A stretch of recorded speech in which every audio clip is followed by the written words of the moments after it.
One of the best ways to have students edit a PDF on an iPad is to make use of Google Classroom. So I'll show you how to do that really quick. You go to your Google Classroom account and then move to the classwork section where you can create a new assignment. Go ahead and click on that and click on assignment. And then you can give it a title. Any instructions that you'd like to. Of course, you can click all the standard settings. Like I want mine to go to all students. I'm not going to grade it. I don't have a due date. And maybe if I had a topic, I'd give it one. And of course, adding a rubric is a great way to expedite feedback. And then I'm going to go ahead and upload the file.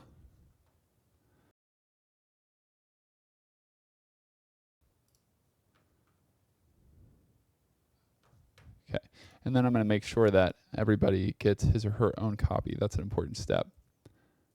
So make a copy for each student, and everything looks good. So I'm going to click Assign. And then the PDF is shared. Now let me show you the student end. Step one is to pull up Google Classroom.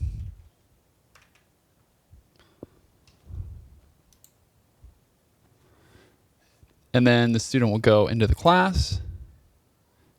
The new assignment should appear there, so we can go ahead and click on that.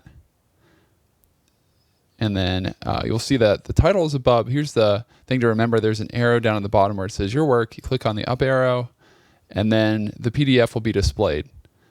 Finding direct objects, and then the student's name will be on the assignment at the front. So if the student clicks on that, that'll open up the PDF. And here's where the really great part comes in. You'll see in the upper right-hand corner, there are several options, one of which is a mouse, or not a mouse, excuse me, a pencil.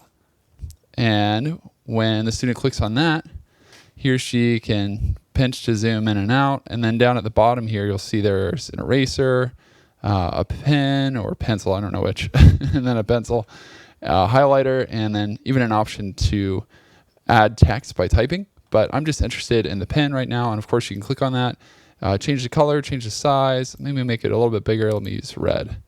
All right, so then I can grab my pencil and I can go ahead and start annotating, and I'm directed to underline the direct object in each sentence below. So my friend hit the ball. Ball. We ran to the donut shop.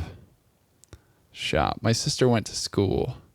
There's no direct object in that one. So he or she would work through the whole assignment, go through each of the questions, answer them, and then in the upper right-hand corner, there is a save button for when the student is done, or even just needs to take a break. He or she can click save. After the student hits save, then he or she can go back and click on the X in the upper left-hand corner of the screen, and that will bring him or her to a point where he or she can turn in the assignment by clicking on this turn in button, and then there's just a double check, turn in your work, yes, turn it in. And then the student is done, assuming he or she has finished the assignment. Anyway, it's turned in, so you can take a look at it as a teacher. Back on the teacher side of things, you can click on direct object practice again, and you'll see over here who has turned in what. So here I have one student who's turned in an assignment, and then I can click on the assignment and see, once it loads, the annotations that the student has made. So I can take a look at the work. One of the coolest features is that I can add comments. If I click this add a comment button, it's going to allow me to actually highlight parts of the text. So I could highlight number 3, for instance, and then add a related comment.